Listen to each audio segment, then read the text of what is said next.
Hello everyone, I hope you're well. My name's Dr. Shiraz Khan and I work here at the London Centre of Implant and Aesthetic Dentistry on Wimpole Street.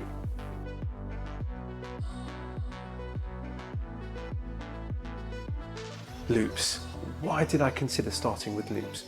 Essentially, I was in a position where I was trying to optimise all of my dentistry and I was coming home and I was having really sore backaches, and this is, within your first year of qualification. As a 25, 26-year-old, my father's sitting there massaging my back and I thought to myself, something's not quite right here. So what did I do? Decided to invest in my health and allow me to be able to see what I needed to see without over-haunching or arching over the patient. And loupes, without question, will protect you and your patient in the long term.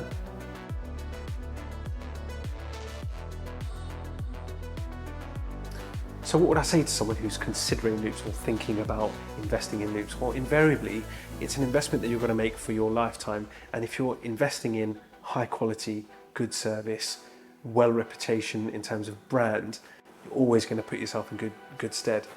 I think the important thing to consider, and I get a lot of questions from dentists ask, well, why would I consider loupes? Can you work without them? You're probably going to struggle if it comes to working without loupes.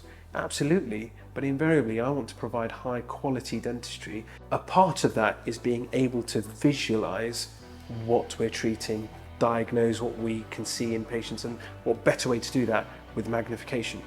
So the question also that I get asked all the time is, what magnification do you need to start with?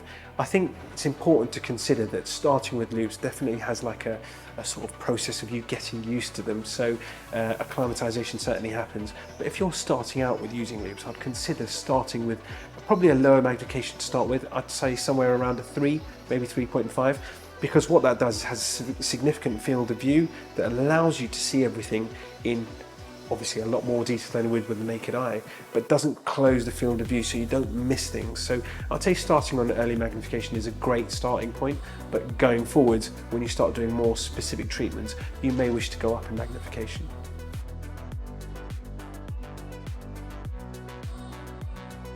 There's a plethora of options when you decide to go for a certain loupe, a certain magnification.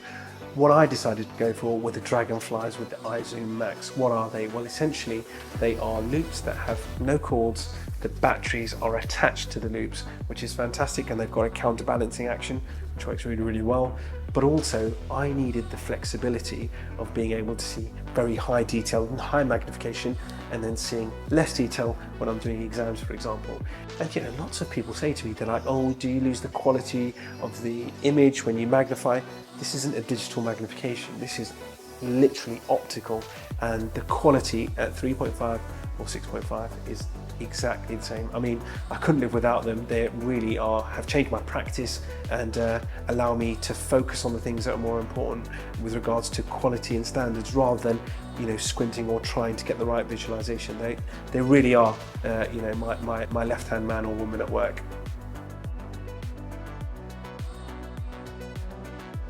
Now, in the plethora of options that there are for loupes, what made me choose Orascoptic? Well, ultimately, they were absolutely one of the most well-known brands and had the best reputation in the illumination and magnification business. So that was the first thing. Secondly, every time I engaged with Orascoptic, their customer service was second to none. They were able to try and allow me to test loupes, trial them in practice. They had flexible finance options when I was a young graduate to try and get onto the ladder of loupes. It's as much a relationship game as it is quality. And for me, the Orascoptic fits both those hand in hand.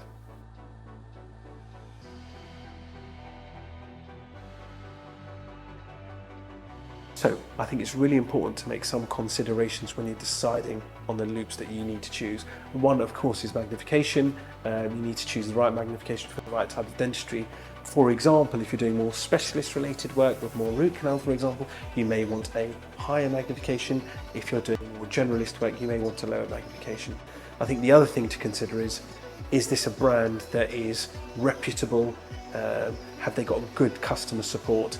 And are they nice? Are they coming into your practice and really trying to help you along the ladder? Are they aware of the acclimatization process? Are they able to help you in every way? And for me, all of those things, when they come together, it's very clear where you decide to go. And yeah, of course, there's lots of options like most things, but the most important thing is those that are providing high quality, great customer service, and invariably have got a good support network for any issues that you may have.